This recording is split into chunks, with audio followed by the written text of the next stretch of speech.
देखिए, पोषण पखवाड़ा जो 9 से 23 मार्च 2024 में चलने वाला है, उसमें अभी आधे से ज़्यादा दिन बीत गए हैं, लेकिन कुछ सेविकाएँ अभी तक पूरा अपना जो एंट्री होता है वो सही से नहीं कर रही हैं और कुछ कर भी रही हैं। कुछ कुछ ने बहुत अच्छा काम किया है और ये जो डेटा एंट्री का काम है, वह एक अच्छे लेवल पे चल रहा है। लेकिन अब इस पोषण पखवाड़ा के महीने में जब भी डाटा एंट्री हो रही है, तो 3 मुख्य रूप से जो है गलतियाँ सामने आ रही हैं, जो कि सेविकाओं की तरफ से सामने आ रही हैं, जिन्होंने डाटा एंट्री लॉगिन किया है। तो आज के इस वीडियो में हम लोग देखेंगे कि वो कौन-सी गलतियाँ हैं, जिनको सेविकाएँ करती हैं और उस गलतियों से हम लोग कैसे बच सकते हैं। साथ ही हम ये भी देखेंगे कि हम कम से कम गलती करके सबसे ज़्यादा अपना कैसे डाटा एंट्री कर सकते हैं। क्योंकि आप सभी को पता होगा कि पोषण पखवाड़ा में प्रोत्साहन राशि भी आप लोग को दी जाएगी, जो आप डाटा एंट्री का काम कर रही हैं इसका। ये जो प्रोत्साहन राशि है, ये आपके सैलरी के अतिरिक्त आने वाली है। तो आप लोग इस चीज़ के बारे में न फ़िक्र रहिए कि आपका जो भी पोषण पखवाड़ा का प्रोत्साहन राशि है, वह प्रोत्साहन राशि आप सभी को मिलने वाला है। तो आप लोग पोषण पखवाड़ा में डेटा एंट्री आप लोग सही से कीजिए। साथ ही वीडियो को कर लेते हैं शुरू, क्योंकि हम लोग इस वीडियो में जानने वाले हैं वो 3 सबसे बड़ी गलतियाँ। तो वीडियो शुरू करने से पहले वीडियो को लाइक कर दीजिएगा और अन्य बहनों तक भी ये वीडियो पहुँचा दीजिएगा, ताकि वो सब भी जान पाएँ या वो लोग भी देख पाएँ कि हाँ, हम लोग कौन-सी गलतियाँ करती हैं और उस गलतियों को कैसे हम लोग बचा जाए और कैसे उस गलतियों को सुधारा जाए। तो चलिए वीडियो कर लेते हैं शुरू। अब सबसे पहले आप लोग जैसे गूगल पे जाती हैं अपना डाटा एंट्री करने के लिए, तो गूगल पे आप लोग को आ जाना है और यहाँ पे जो भी पोषण अभियान लिखा हुआ है, ये आप लोग टाइप भी कर लीजिएगा, वैसे करके आप लोग को सर्च कर लेना है। और सबसे पहले हम लोग आ जाएँगे डेटा एंट्री लॉगिन में। तो डेटा एंट्री लॉगिन तक हम लोग आ गए। अब देखते हैं कि हमारी जो प्रमुख गलती वो है वो क्या है? सबसे बड़ी प्रमुख गलती जो है वो है हमारी डेटा एंट्री लॉगिन को लेकर। क्योंकि यहीं से सब सेविकाओं को एंट्री करने में दिक्कत होती है। तो यहाँ का सबसे सिंपल उपाय है कि हम जब भी यूज़र नेम डालें, तो उसका स्पेलिंग जो है, जैसे हम लोग को मिला हुआ है मोएनसीडी, तो आप लोग जब भी मोएनसीडी है इसको आप स्मॉल लेटर्स में लिखें, मोएनसीडी। और मोएनसीडी लिखने के बाद नंबर के बाद एक हाइफ़न है, तो वो हाइफ़न आप लोग ज़रूर से लगाएँ। और सेम चीज़ आपको पासवर्ड में भी डालनी है, जो भी आपका यूज़र नेम होगा वही पासवर्ड ही लगभग बनाया गया है सभी सेविकाओं का। तो ये चीज़ को ध्यान से करके आप लोग रिमेंबर मी पे क्लिक करके और लॉगिन कर लीजिए। जैसे ही आप अगर लॉगिन कर लेती हैं रिमेंबर मी पे क्लिक करके, तो आप लोग का जो डेटा है वो सेव हो जाता है। तो आप जब अगली बार आइएगा, तो सीधे साइन इन कीजिएगा, तो एक बार में ही लॉगिन हो जाएगा। जैसे ही आप यूज़र नेम पे क्लिक कीजिएगा और लॉगिन पे क्लिक कीजिएगा, तो एक बार में ही लॉगिन हो जाएगा। तो आप लोग क्या कीजिएगा, यूज़र नेम पासवर्ड डाल के सबसे पहले यहाँ पे रिमेंबर मी का जो ऑप्शन है, यहाँ पे देखिए, यहाँ पे एक टिक बना हुआ है, इस पे आप लोग ज़रूर से सिलेक्ट कर लीजिएगा। तो चलिए हम लोग लॉगिन कर लेते हैं और उसके बाद देखते हैं कि दूसरी सबसे बड़ी गलती क्या है। लॉगिन करते ही आप लोग का एक्टिविटी पार्टिसिपेशन फॉर्म जो है वो खुल जाता है। एक्टिविटी पार्टिसिपेशन फॉर्म में आप लोग डेटा भरती हैं। जो भी डेटा है आप लोग पोषण पखवाड़ा में जो डालना चाहती है वो यहीं पे डाला जाता है। तो यहाँ पे देखिए जो ग्रुप है वो पोषण पखवाड़ा के नाम से बना हुआ है। तो यहाँ पे तो हम लोग कुछ करते ही नहीं है, लेकिन आ जाते हैं थीम पे।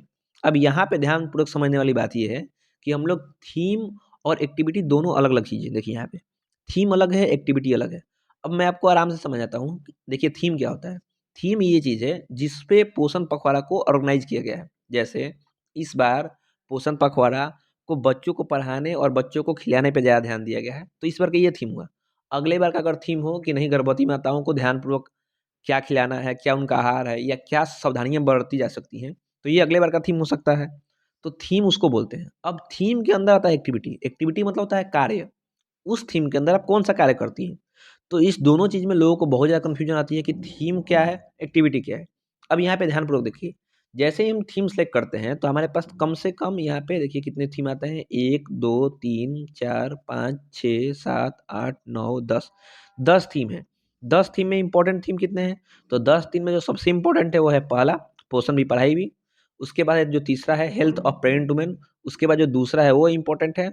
और उसके साथ-साथ आप यहाँ पे स्वस्थ बालक-बालिका स्पर्धा ये भी डाल सकती हैं। ये 4 इम्पोर्टेंट थीम है। उसके अलावा भी जो थीम है वो सारे ही, ऐसा नहीं है कि उनको आप छोड़ सकती हैं, आप उनको भी भर सकती हैं। लेकिन ये 4 थीमों पे इस बार का पोषण पखवाड़ा आयोजित किया गया है। तो आप लोग थीम सेलेक्ट कीजिए। अब जैसे मान लीजिए मैंने पहला थीम सेलेक्ट कर लिया, तो जब हम पहला थीम सेलेक्ट करते हैं और उसके बाद हम लोग जब एक्टिविटी पे आते हैं, तो एक्टिविटी पे आप ध्यानपूर्वक देखिए, यहाँ पे हमारे पास 1, 2, 3, 4, 5, 6, 7, 8, 8 एक्टिविटी खुल गई। मतलब एक थीम पे 8 एक्टिविटी।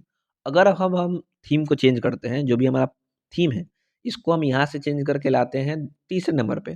तो आप जब भी तीसरे नंबर वाले पे ले आइएगा, तो अगर अब आप अब आप एक्टिविटी चेक करते हैं, मतलब अब थीम बदलने के बाद जब एक्टिविटी हम लोग चेक करती हैं, तो यहाँ पे एक्टिविटी अब बदल जाती है। अब देखिए आपके सामने कैसे बदल गया।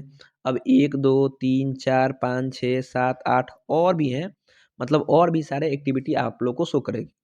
तो आप लोग हमेशा याद रखिए कि थीम में और एक्टिविटी में यही सबसे मुख्य रूप का अंतर है कि थीम जो है, वह आपका जो मुख्य रूप से थीम है वो 4 है और उसके बाद उसके अंदर एक्टिविटी बहुत सारे हैं। हम लोग थीम के बाद ही एक्टिविटी को सिलेक्ट करते हैं, ये नहीं कि आप लोग एक्टिविटी सिलेक्ट कर ली, उसके बाद थीम सिलेक्ट कर रही हैं। तो आप लोग इस चीज़ का मुख्य रूप से ध्यान कर रखें। अब आते हैं सबसे नीचे जो है, सबसे बड़ी गलती वो है यहाँ पे। जब भी हम सबमिट करते हैं तो कभी-कभी हमारा रेड ऑप्शन दिखाता है। देखिए, जैसे अभी मैंने पूरा डाटा बिना भरे इसको अगर सबमिट किया, तो यहाँ पे रेड डाटा शो करने लगा। अब ये रेड डाटा क्यों शो करता है?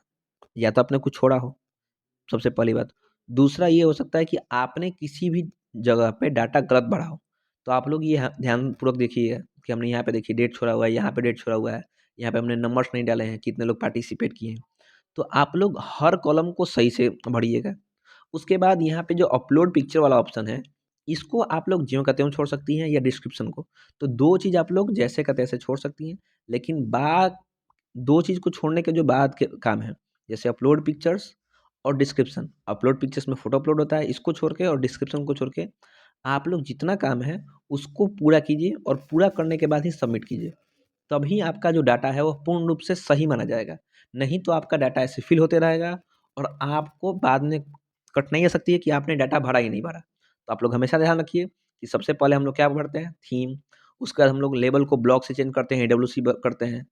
फिर हम लेते हैं यहाँ पे एडब्ल्यूसी के बाद यहाँ पे एडब्ल्यू का सी का ऑप्शन आता है, तो आप लोग अपना आंगनबाड़ी केंद्र सेलेक्ट करती हैं। फिर हम लोग एक्टिविटी करते हैं, फिर फ्रॉम डेट टू डेट, उसके बाद हम लोग पार्टिसिपेशन का डिटेल्स देते हैं। उसके बाद हम लोग प्रोफाइल पिक्चर्स को अपलोड करते हैं, जो भी फ़ोटो होंगी आपके पास उसको अपलोड कर सकते हैं और फिर हम लोग यहाँ पे सबमिट करने वाले ऑप्शन पे सबमिट करते हैं। उम्मीद करते हैं आज की वीडियो आपको बहुत जानकारी भरी लगी होगी।